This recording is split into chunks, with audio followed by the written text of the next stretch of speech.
Blog Talk Radio.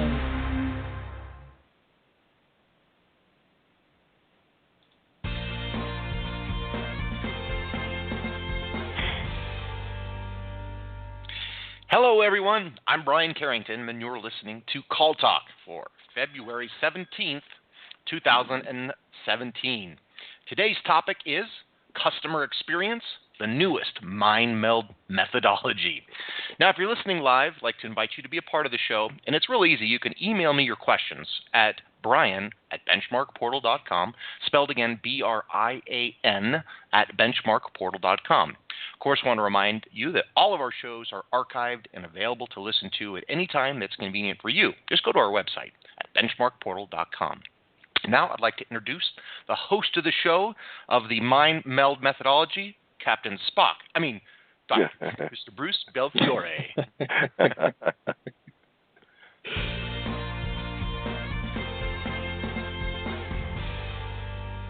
Thank you, Captain Brian. I appreciate it, and welcome back to Call Talk, everyone. Yes, we're in the Meld edition here. So we all know that everyone is trying to coach their agents to connect better with callers, to get that Meld in there so that they can sell better to them, or if you're on the customer service side, so they can serve customers better. And that's why we wanted to talk with an expert about this, a new emerging best practice in customer connecting.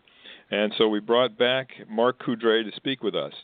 Mark's professional activities involve strategic planning, direction, and transition for companies moving from an analog marketing delivery model to a digital model. Mark is actively involved in R&D of sales, social media technologies, as well as implementation into commercial environments. And prior to his current activities, Mark focused on digital technologies for the printing industry, and his work has been published globally in more than 400 articles, papers, and columns that have appeared all over the world over the last 25 years. So he's worked with clients in 41 countries, so he has a lot of global experience. So he's also a student of the mind and emotions, and leveraging his knowledge of the human mind and decision-making processes, Mark has created a unique approach that begins with listening to customer calls very carefully, then coaching agents in ways really no one has ever done before. So it's my pleasure to welcome Mark back to the show. Hello, how are you doing, Mark? That's great, Bruce. Thank you for having me back again. I'm always delighted to be here and to share the things that are working right now and the new things that are coming down the road that we're developing. Yep, looking forward to hearing about both, actually. So the last time you were on the program, Mark, we talked about some of the exciting work you've been doing with inbound sales contact centers. Can you bring us up to date on what's been developing in that area? Well, yes, absolutely. There has been a tremendous amount of work in this particular area. We started off with traditional coaching model with agents. And from there, it's developed now into a very robust system that we call the decisive sales model, or the decisive model, which is made up of 4 primary components, which are speech, conversational style, personality types of the agents, personality component type of the agent, the semantic usage in the call, the words that are being used in the call, and then also we're now incorporating 24 emotional elements as well as the previous 3 that I mentioned. And so what this has done is it's allowed us to develop a model that now is including the intersection of speech analytics, natural language processing, and machine learning. So we use all of these elements in a new way that's been different than any other sales training or any other methodology in the past. And from this, we've launched a new business called Decisive that takes all of these elements and automates them. Okay, very interesting, because I think we've all heard about what's going on in speech analytics, because that's been around for a while. Then there's the natural language processing, which some others have been active in. And then the machine learning part is really very, very new. But really bringing all of those things together is kind of a leading edge type of thing. So tell us more about the machine learning element. AI, artificial intelligence, is a really hot topic today and seems to be evolving very rapidly. Tell us more about that. You're exactly correct, Bruce. The area is a hotbed of investment activity on the venture capital side. There's a lot of development that's taking place right now because of the processing evolution and the ability of computer processing now to work fast enough to give us, analysis and analytics on these calls in real time or very near real time. So the machine learning element, when we started incorporating conversational style and personality type and emotions detection into the modeling that we're doing, it became very apparent that what we were actually doing is creating buyer profiles for each individual. And the complexity of doing that was beyond normal human ability. So we started moving and developing onto an automated augmented reality or augmented intelligence platform to help us apply data science principles to the calls and learn from the actual flow of the calls and the wording of the calls, et cetera. And this created a situation where the caller was guided to their own conclusions. So it's very, very exciting. It's a cutting-edge area. We've been working with a number of major research groups, including Gartner Group, to validate the methodology. And so far, everybody that's seen it has been very excited and very supportive of it. Well, I think the work that was done, the spade work, if I can put it that way, that really got things going is extremely important to talk about here, too.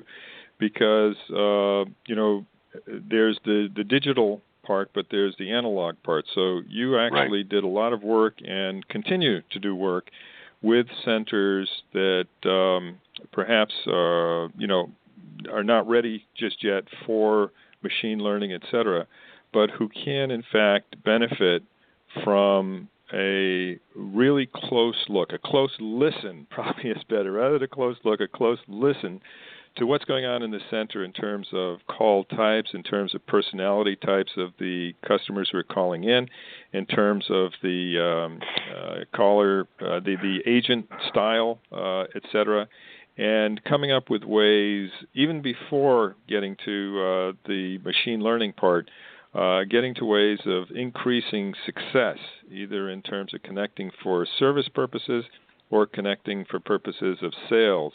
Don't you think that before the future, the present is actually pretty exciting too in terms of the benefits that centers can find by utilizing this technology or utilizing this methodology, I should say. That's correct. And so essentially what makes the Decisive model so different is that it doesn't rely on any of the traditional sales training methods. On the analog side, when I set this up initially, the initial pilot the initial pilot project that we ran for 15 months involved listening to hundreds and hundreds of phone calls and then working one-on-one with agents over a number of months to really understand what was going on in the sales process. The traditional methods of selling are based primarily on a series of specific processes or steps, so it's very tactical. The approach that we used was to step back and say, let's look at the neuropsychology. In other words, what's happening in the brain. There's been a tremendous amount of work done in neuroscience over the last 5 years. And what we were able to determine is that there is a very specific sequence and pathway of activation and decision-making that takes place. And certain words will activate different parts of the brain differently. So depending on how the sales conversation and the conversational style goes, there's a lot of activity in the brain that's not decision-making. So we can coach the agents to a transition strategy so that they're using the right words, the right semantics to guide the prospect to their own outcome. And as a result of that, they feel the prospect feels completely comfortable because they're not being sold; they're being guided to their own decision. And this can be done without any type of assisted augmentation or artificial intelligence or anything like that. We're applying the AI element to it to speed the process up and gather and catalog more information, because this is an area that this has never been done before, so it's literally a virgin territory. Yeah, no, this is what's very exciting about it, and the fact that you can do it on what you and I are calling an analog basis, but for our audience, basically what we're saying is that even without the machine learning, all of the high tech, et cetera, by using a methodology which opens people's eyes, the agent's eyes in particular, to how they're connecting, how they are communicating, what their communication style is like compared to that of the people calling into them. And I was just talking with a call center manager yesterday in Chicago who I've known for many years, and she said, we did the training for people on how to connect better and how to use the right words, how to use the understanding of the emotional side of the call better. But unfortunately, in many cases, it just doesn't stick. People hear the training, they understand the training, but then when it comes to actually using it in the call, and I think a lot of people listening to this call will relate to this, that's where the rubber is meeting the road, and it's not the message isn't sticking with the agents. And right. What you've done really is to take that coaching component and make it real, so that in fact, in reviewing calls together, in bringing the training right up to the front line, if you will, to make this a success, so that people can really do it. And this is very important in inbound sales, obviously, as well as in service centers that want to connect and give high-quality service, and particularly those service centers that also do upsell and cross-sell as part of their mandate.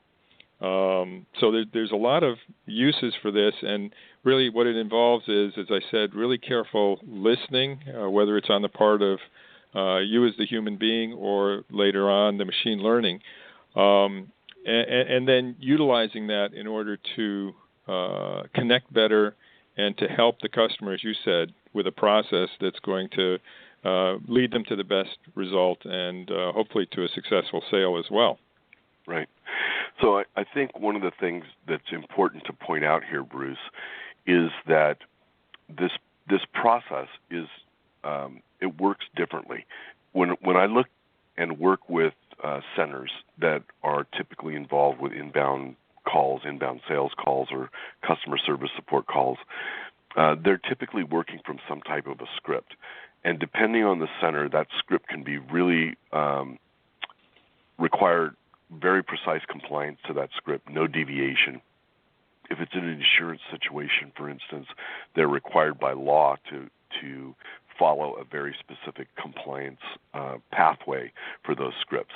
And this is where the disconnect really occurs, because the process of a prospect or a prospective buyer, making decisions, their mind has to go through 4 distinct identifiable stages. And with the traditional sales approaches or the traditional methods that we've learned over the last 100 years, really, or maybe even a little bit more than 100 years, are designed to activate and raise awareness and interest, and then go for the trial close and do the features and benefits. None of those elements come into play here. This is really a situation where the agent asks a series of very carefully designed questions that causes the prospect to come to their own conclusion. So it never feels pressured, it never feels pushy, it never feels manipulative in any way. So as a result, the rapport and the connection factor goes up very, very fast. We also found that after working for probably 4 to 6 months, we were able to refine the questioning process down to as little as 4 sentences that will allow us to identify the conversational style and the personality type of the caller, and then be able to match the delivery of the questions, the following questions, to that particular individual's preference in terms of who they are and how they like to communicate. And that really is the foundation around which the methodology is based.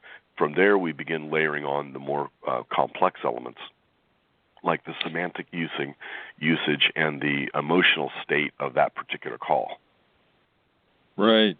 Well, and these are, I'm thinking in terms of the listener for this, and some people may be very much up on these things. I think a lot of people listening are probably in the situation of the person I was talking to yesterday, the call center manager, where they're trying to get to a higher state of being. They're trying to get to a Spock mind meld type of situation with their customers, either for service purposes or for sales purposes, and they're just not quite getting there. And right. They're looking for something that really turbocharges their efforts. Right. And, I think about a story that you told me of a woman that you were coaching personally after having looked at her personality profile, after listening to many calls that she was on and understanding her communication style and the communication style of the callers who are coming into her, and basically talking about the semantic elements, the emotional elements that you've just been talking about, which we can't get into the whole thing on this call, obviously. There's just too much there. But it's been, you have it, organized in a way that it really is a methodology. And at toward the end of that coaching session, she started to cry. And you said to her, "Oh my gosh, I didn't want to upset you." And she said, "No, Mark, I'm not upset." She said, "You're the first person who's ever really understood me." Right? Right. Which was the Dr. Phil moment. And it wasn't just a mind meld there. There was kind of a heart meld there as well. And so understanding that at the end of the day, we as call center managers sometimes think in terms of scripting, we think in terms of all these other things. But if you're able to give the agents the understanding, open their eyes and their emotions and their understanding in a new way, you have really made that quantum leap to another level of performance that they didn't have before.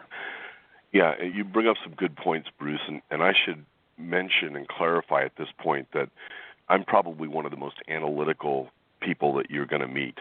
I tend to look at everything as a problem or an opportunity, and I tend to break it down into processes and compartmentalize things and just disassemble and deconstruct. This is the way I've been. I'm essentially an engineer at heart.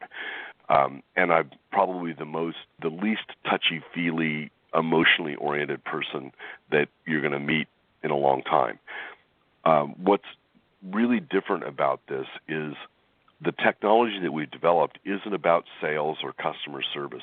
It's really about a communication technology. It's about a way of communicating in a new way that's more effective.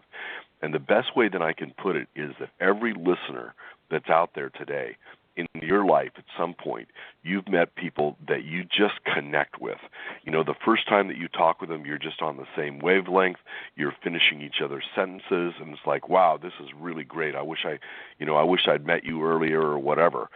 We have that in our personal relationships.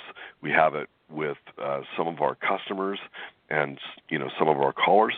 And on the flip side, we've got those same kinds of interactions where it ends badly and you hang up and you go, what just happened there? I don't understand what just went down.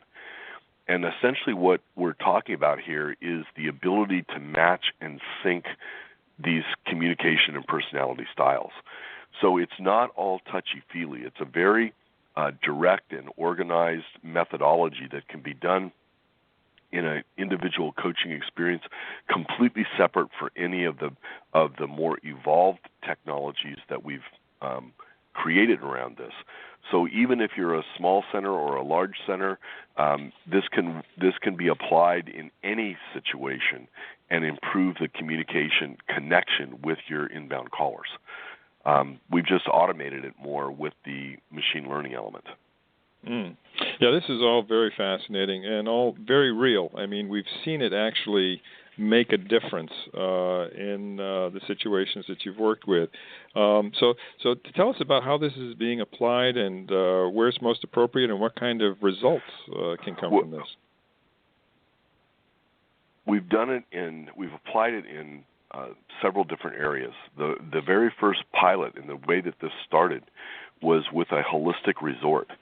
And the call center there, because they dealt with the type of people that were looking to literally disconnect and find peace in their life, they were not sales-oriented. They were quite sales-averse.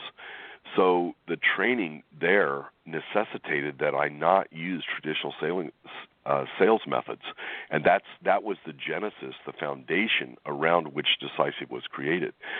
From that point, we said, well, maybe it just worked in this one instance. From there, we evolved it and applied it to insurance sales, where it's working well there as well. And probably the most extreme end of it was on the industrial side, where one of the clients I worked with used it in a sales situation with a steel mini mill, where they were selling industrial steel products that were being, rolled and forged. So to go from holistic resorts to industrial B2B sales in the steel industry is about as diverse as you can get. And it really validated the fundamental concepts of the premise that we're working upon. So where does it work best? It really works best on a B2C environment, where the consumer is making a purchase that has a fairly high emotional value. So things like travel and hospitality, it works phenomenally well there.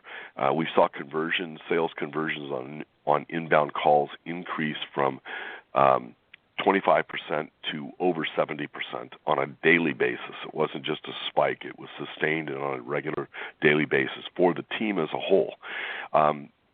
It also works really well for insurance. It also works really well for financial services. And, there's additional areas that we can move on beyond that as well. But right now, the market is just enormous for the potential of this. And we're focusing our areas primarily in the travel and hospitality area because of our experience with the pilot, and then also to gain more data points as we move forward. Okay. Well, there's some really, really important takeaways from this. And before we get to the questions that Brian has, I'd like you to chat about those for a little bit, because there's been a lot of validation also from third parties. But, I'd just like to tell our listeners, too, that, Mark, yes, you are one of the most analytical people that I know, a real engineer of whatever it is that you touch. But on the other hand, you really understand the human side, too. You're a guy who's been married happily for 35 years, a wonderful father and husband as well. So you understand the emotional side of things as well. So it's a really good combination in terms of being able to look at things analytically, but understand the human side also. So tell us about the takeaways that we should be looking for, and then we'll get to the questions that Brian has. Sure. I think the big thing, and this whole business of the emotional connection, we've, for the last 50 years, education in the United States has been tracked basically on a right brain, left brain mentality. We've all heard about the left brain analytics and the right brain creatives. Well, essentially what we're discovering in neuroscience is that we're whole brain people. And while we do have a preference, or we have a predilection to one type of brain activity, we use our whole brain. And the method that we've developed with Decisive is about connecting the brains more seamlessly together, so that we're not just isolating emotional behavior versus analytical behavior. So it's whole brain. The concepts that we're working with here are the really important things is that within the world of sales today, every type of sale, whether it's consumer or B2B, is fundamentally changing because of access to information and the ability for people to do their homework in advance of ever contacting or ever reaching out to a salesperson.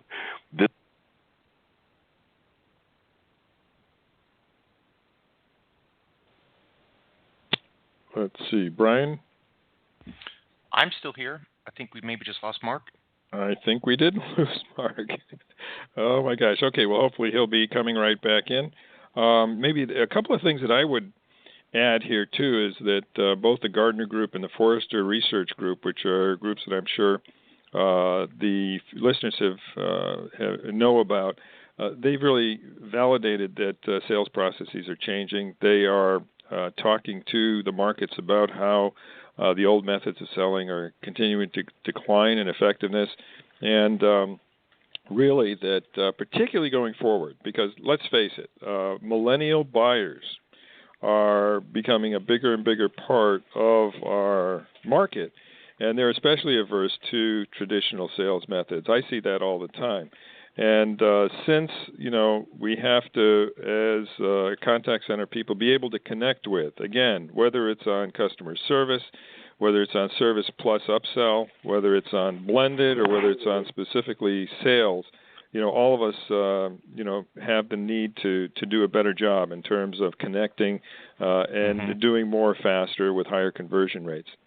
So let's see. Mark, you've come back in? Yes, I am. I had some kind of glitch here. I don't know what the deal was. But no problem. I'm here. Okay. If you want to finish that thought, we really should get over to Brian for the questions, or would you like to just cut over to that right now? Yeah, let's cut to the questions at this point. I think it'll be fine. Okay. I'm sure Brian, you have there's some good questions ones out there. Yep. I do. And I'll let you know, Mark, we never really lost you because of the mind meld going on with us. Oh, so there you go. All right. Bruce was speaking through you. Yeah. You were always with us. He was channeling me. He felt your pain. You could see it. All right. So question from Alex. Alex wrote in and said, I have heard the term augmented intelligence instead of artificial intelligence for AI. Used in this context, what is the difference? Well, it's an evolution, Brian. I mean, we talk about AI, and the traditional perception of AI is that it's going to be machines and cyborgs replacing people, and machines taking the place of people thinking. And in reality, it's not. There's so much work that's being done in this space right now, and you're already starting to hear it more and more. You're starting to see it in commercials. The Super Bowl, H&R Block announced a collaboration with IBM Watson to apply augmented intelligence to doing tax returns. You're going to see it everywhere in our lives over the next 24 to 36 months. So augmented intelligence is about basically thinking faster with additional capabilities. So it's just like the evolution from horseback riding to, an automobile. We're able to apply technology and do things faster and more efficiently through the use of this technology. But it's still, it's an augmentation of human intelligence. And I think that's the trend. Absolutely. We were both at the World of Watson event last October, and Ginny Rometty, the CEO of IBM, was talking about this, the fact that really this machine learning, all of this technology is going to augment the capabilities that the humans have in order to do a better and better job. So anyway, very, very exciting stuff, and things that we all need to keep up on.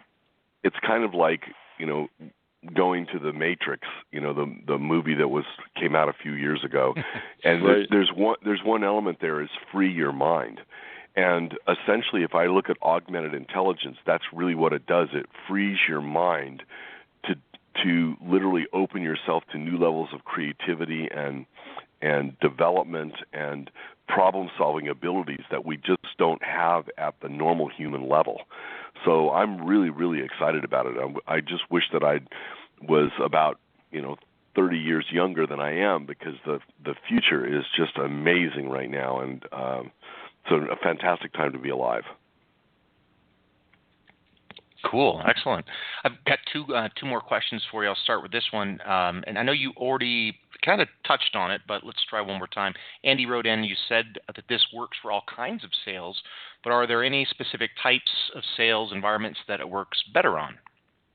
Yeah, and so I want to touch on this very quickly, because this is a key point. Traditional sales, when we actually broke out the whole sales process and looked at it at the analytical level, what we found is that every single case that we looked at it, when people come into an environment where they're looking to purchase something, they look at it at the surface level. In other words, if I go to Home Depot and I'm looking for a drill bit, and I go in and I see just a huge array of different drills that are available to me, I think I'm buying a drill bit, but in reality what my intention is I need a hole. And if I take the logic and step it further down the road, is I don't need the hole, I need what the hole will do for me. And so the key core element of the process is in a questioning sequence that gets people to realize what their true intention is, why they want to make a purchase in the first place.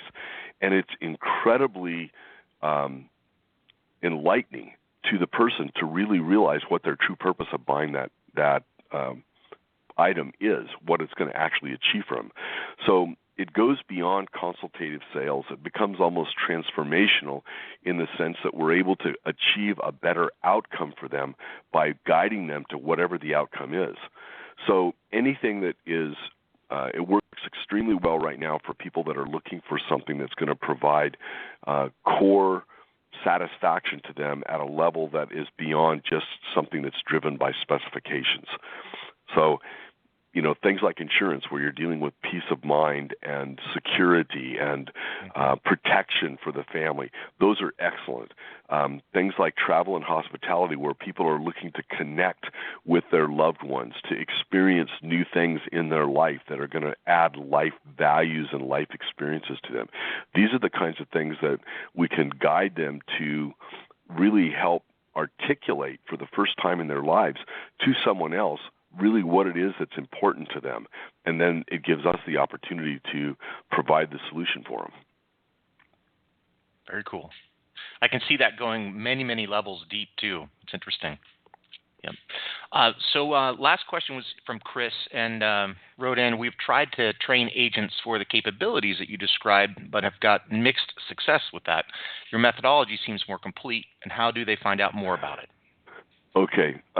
You're correct. And this is a great observation, because in our initial research, when we moved beyond the this is a great idea, I think it'll work phase, and we started looking into the marketplace for people that were trying to do things that were similar, the first thing that we found was, number one, nobody was doing what we were doing. And we validated that through other outside technology resource groups where you can go and say, who's doing this kind of stuff? We want to connect. Everyone said, no, this is cutting edge. So we were on our own from that standpoint. But we did find in the speech analytics area and the natural language processing, in the call industry, there's a lot of big players. There's Verint, there's Nexidia, there's CallMiner, there's, we could go on in terms of the number of vendors that are there. Every one that we looked at that's doing speech analytics are doing them in a different way. They're taking one small part of those four key elements, and they're focusing on those elements. And as a result, you never get the big picture. So that's what makes this difference, and this is one of the reasons why you would experience mixed success, is because you're only looking at part of the picture, and it's necessary to incorporate these additional elements in order to get the full, complete result. But when those results come in, they're dramatic. It is really spectacular to watch, and the level of confidence and assurance on the part of the agents just skyrockets.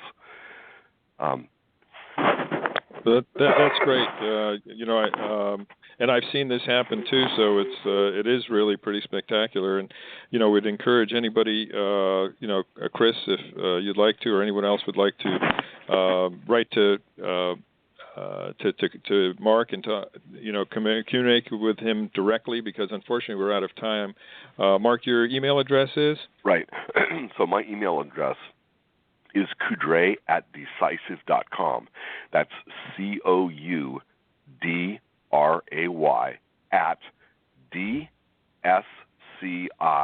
@DSCISIVE.com. So okay. Coudray@decisive.com. Perfect. Okay. And if you have any problems with that email address, you can always contact us here at Benchmark Portal, and we can get you in touch. Okay. Well, listen, that brings us to the end of the show, but these are great insights. Thank you so much for sharing your experiences with us, Mark, and your thoughts.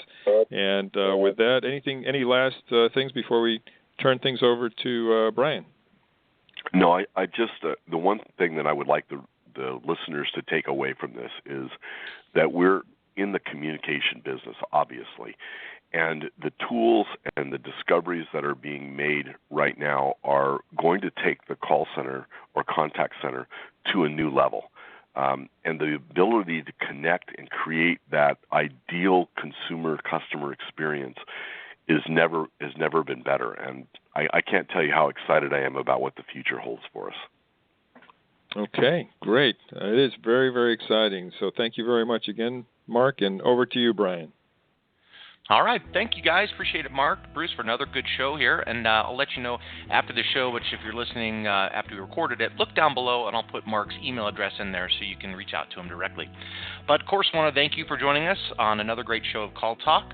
And you want to make sure that you have your fingers ready and your headset steady. And have a wonderful day, everybody. Take care.